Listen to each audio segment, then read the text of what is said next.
अब क्या होगा सरकार? मैं बहुत मुश्किल से उसे रोक कर आई हूँ, वरना वो तो उस कमजात गुलाम को मारने जा रहा था।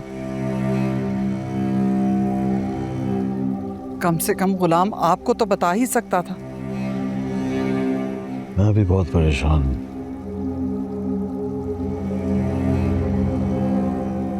कुर्बान को बनाना बहुत जरूरी है। लेकिन कुर्बान भाई तो बहुत गुस्से में गए। मेरी तो हिम्मत नहीं होगी उनसे बात करने की।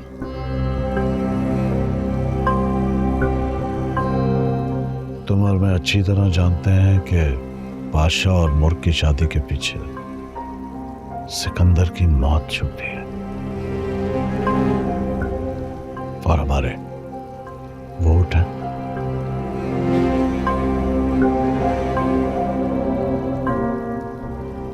तुम्हारा भाई मुझे मेरी नस्ल खत्म करनी। खुदा का खौफ करें सरकार, हमारा एक ही एक बेटा है, कैसी बातें मुंह से निकाल रहे हैं?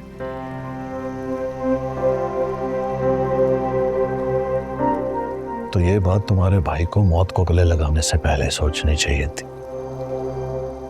या फिर कुर्बान को अपनी शर्त रखने से पहले।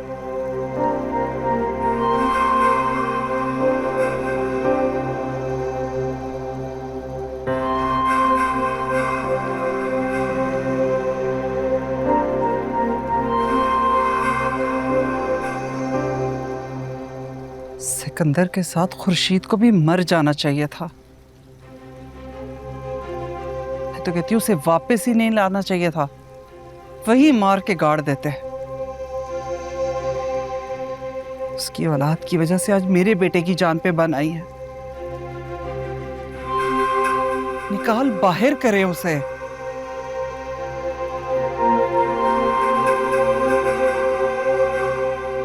आज की रात कितनी गहरी, कितनी वजनी,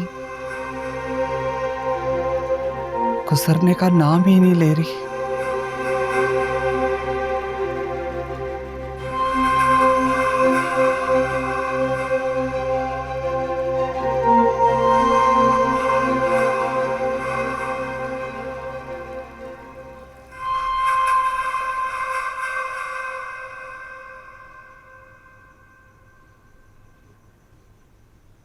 अंदर माइयों के जोड़े में बैठी मेरी बेटी, हाथों पे बादशाह के नाम की मेहंदी लगाए हुए,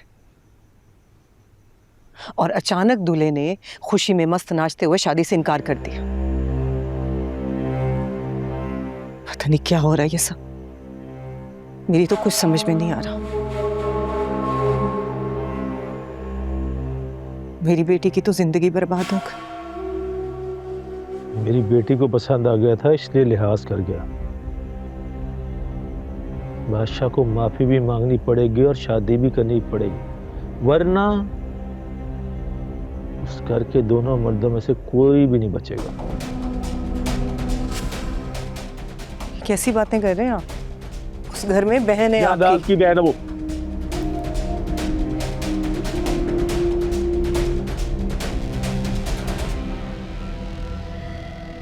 जिसने मेरा भाई मरवा दिया।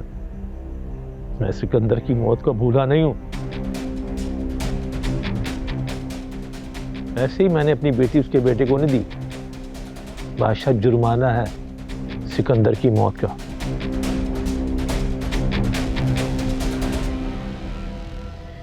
अब जाओ, मुझको देखो, उसका ख्याल रखो। मैं अपनी बेटी की जिंदगी में कोई गम नहीं आने दूंगा। उसके लिए मुझे जो कुछ करना पड़ा करूंगा।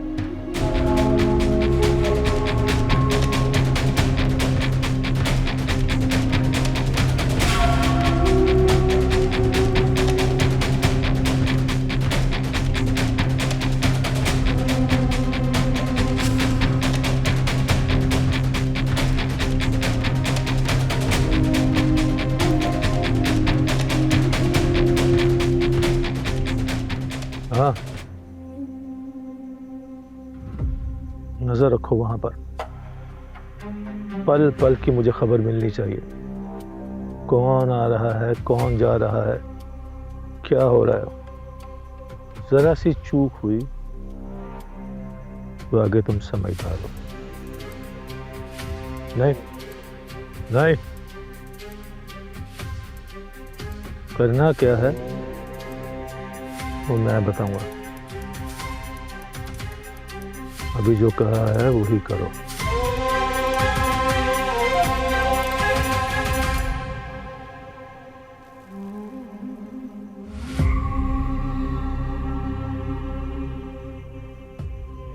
इस बार नहीं, बिल्कुल भी नहीं खुर्शीद।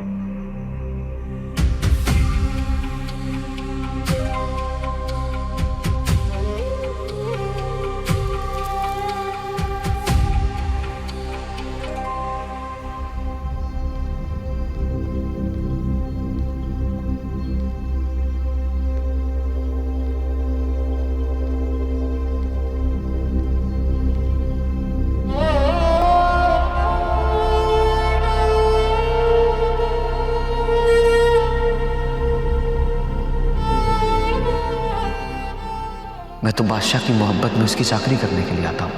यार देखिए तू मेरा गद्दार है, तू गुलाम। बादशाह मेरा जिगरी यार है, बल्कि यूं समझे कि छोटा भाई है मेरा। मुझे अम्मा बुआ ने अभी बताया आप लोग के लिए मेरा घर हाजिर है।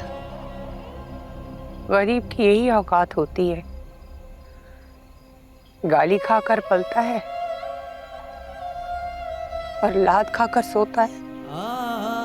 डॉक्टर साहब का बड़ा एहसान है हम पर। दवा से दुआ तक, पैसा हो या साथ, डॉक्टर साहब ने कभी नहीं मुंह मोड़ा और ना ही हम गरीबों का अकेले छोड़ा। आप में और मुझ में कोई फर्क नहीं है चाचा। मैं भी गुलाम, आप भी गुलाम।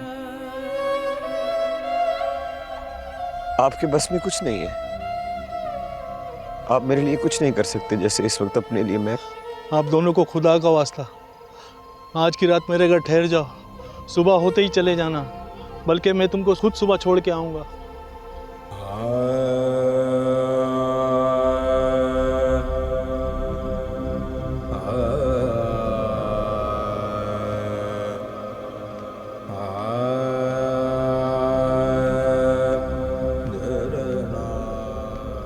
बादशाह को ये फोन दे देना, कहना तुम्हारी आखिरी चीज भी लौटा दी गुलाम ने।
मैं भी किससे डर गई।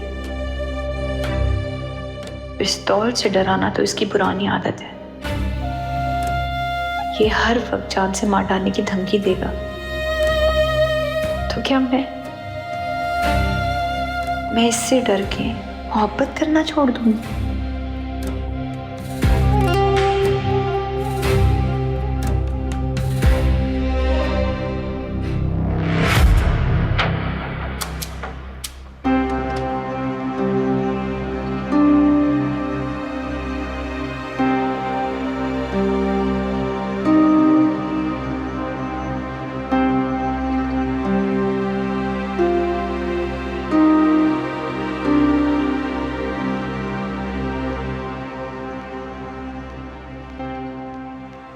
गुलाम, गुलाम, गुलाम।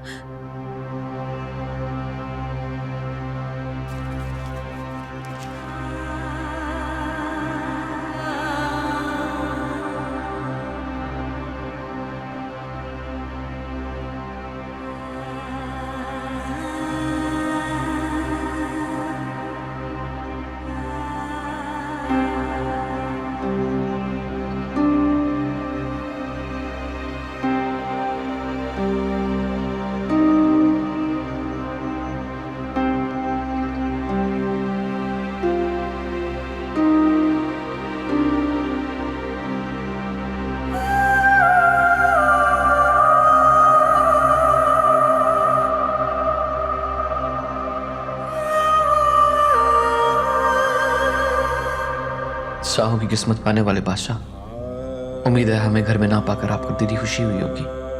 जो आपने चाहा आपको मिला। सोचा आपका सब कुछ लौटाकर आपको वापस जाऊं, फिर ख्याल आया कि मेरे तन पे कपड़े तक आपके दिए हुए हैं।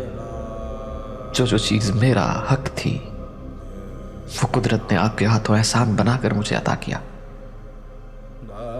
लेकिन बादशाह, इसमें आपका कोई कमाल नहीं है और ना ही मैं एहसान फरामोश हूं।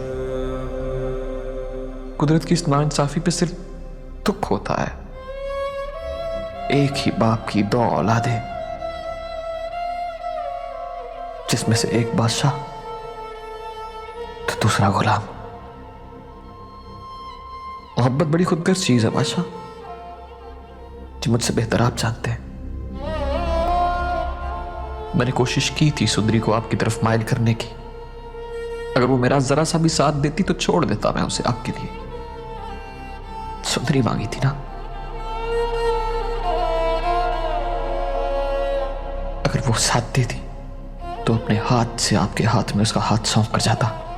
मगर वो अटल थी और अटल है, किसी पहाड़ की तरह, जैसे किसी जांबाज या गाजी की बेटी हो। हाँ, मैं मानता हूं उसकी मोहब्बत से मेरे हौसले को हरारत मिली कि मैं अपने पैरों में बंदी गुलामी की बेड़ियां भूल जाऊं, तोड़ दूं। तोड़ दी मैंने। और हाँ, अम्मा साहब जान से कहिएगा अब शायद उन्हें कभी गुस्सा ना आए, क्योंकि मैं उनके गुस्से की वजह भी साथ लेके जा रहा हूं।